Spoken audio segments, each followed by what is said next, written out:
Like Pichon-Lalande and Pichon-Baronne, the three Léovilles used to be part of a single large estate. In fact, it was 300 hectares and one of the biggest estates in all of Bordeaux. In 1840, however, some of the vineyards were sold, and those vineyards became what is now Léoville Barton.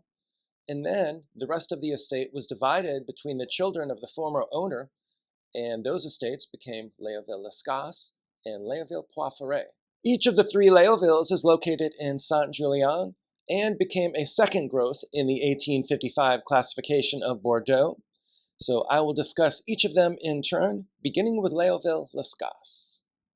While Leoville Las Cases is located in Saint-Julien, many of its vineyards are located very close to Chateau Latour in Pauillac. Not surprisingly, given its proximity to Latour, Leoville Las Cases wines can be structured, powerful, and austere, especially in their youth. In fact, I recall I had a 1982 Las Cases about a decade ago, and that wine was not even close to being ready. So some of the stronger vintages in particular can require many years to show their best. But once they do, it can be an absolutely phenomenal wine. The Las Cases vineyards are planted to 67% Cabernet Sauvignon, 23% Merlot, and 10% Cabernet Franc, and they have 98 hectares of vineyards, so quite a big estate. Las Cases has been a consistent performer for decades, and in strong vintages, it can even produce some of the best wine in all of Bordeaux. Some of my favorite vintages are 1982, 1986, 1990, 1996, 2000, 2005, and then all the strong vintages beginning with 2009 and continuing to the present. There's a second label for Leoville Las Cases that's called Clos du Marquis. This wine is not a second wine, but it's a second label, since the vineyard sources for this wine are the same each year, and they're not grapes that can go into the top wine. Leoville Las Cases also has a second wine that's been sold since 2007. This wine comes from some of the younger vines on the estate. The second wine is called Petit Lion de Marquis de Las Cases. Léoville Poyferré was sort of a consistent yet uninspiring performer for many years, but in the late 70s they began an ambitious 19-year replanting program in their vineyards. Now the vineyards average 45 years of age, and they're planted to 68% Cabernet Sauvignon, 24% Merlot, 6% Cabernet Franc, and 2% Petit Verdot. Once these vines came of age, the results were really spectacular, and Poyferré has been a consistent performer since at least 2003 or so. The replanting program also greatly expanded the size of the vineyards, and whereas before they only had around 48 hectares of vines, they're now close to 80 hectares of vines, so a much bigger estate than they were previously. Léoville Poyferré added a number of stainless steel vats to their winemaking facilities in 2010 or so, and this allowed them to use plot-by-plot vinification, and that helps them to be much more precise in their winemaking.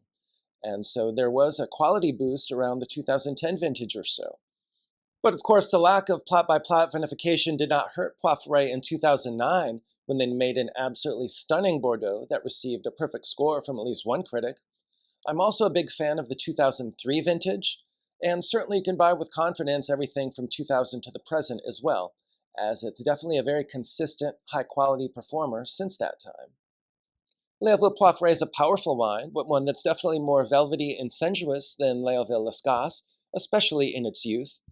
Nevertheless, it is a good idea to give it at least 10 years or so of bottle age before you start digging in. You can enjoy it before that with a healthy decant, but it definitely won't show its best if you drink it that young. Léoville Poyferré also has a second wine that's called Pavillon du Léoville Poyferré, and there's also a second label. This second label is made from a separate plot that's located in Saint-Julien, and that's used only for that second label and not for the Léoville Poyferré top wine. If you're interested in wine recommendations, wine collecting strategies, and learning more about wine, please do subscribe to my channel. I've been collecting wine for more than 15 years and also have a level 4 diploma from the WSET. So I have both formal certification as well as substantial practical knowledge from the School of Hard Knocks. Léoville Barton has long been a special wine for me. This is one of the very first wines that I started collecting. I was drawn to it immediately because it had consistently excellent quality, but had much more reasonable and fair pricing than many Bordeaux producers. That still remains the case today, although it has crept in price a little bit. Leoville Barton has around 51 hectares of vines, and they're planted to about 3/4 Cabernet Sauvignon and 1/4 Merlot, although there is a little bit of Cab Franc as well. Lately, they've been increasing the percentage of Merlot and reducing the Cabernet Franc. The vines average around 30 years of age, but they do have some old vines that are as old as 60 years or so. While the Leoville Barton wines are actually made at its sister property, Langua Barton, the style for these wines is actually quite different. But that's mostly due to the fact that the Leoville Barton wines are produced from grapes that have a warmer vineyard with better sun exposure than that of the Langua Barton vineyards. Nevertheless, the Leoville Barton wines are generally very structured and tannic wines that benefit from substantial aging.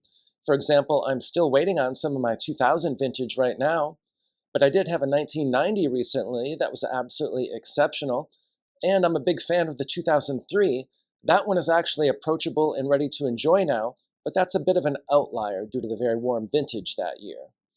It's also been a very consistent performer since 2009 or so, and you'll definitely want to keep an eye out for the 2022 futures, as Leoville Barton had a substantial success that year. The Leoville Barton production is around 20,000 cases annually, and due to the fact that it ages so well, this one is a wine that you can take a chance on if you find an older vintage that's been kept properly.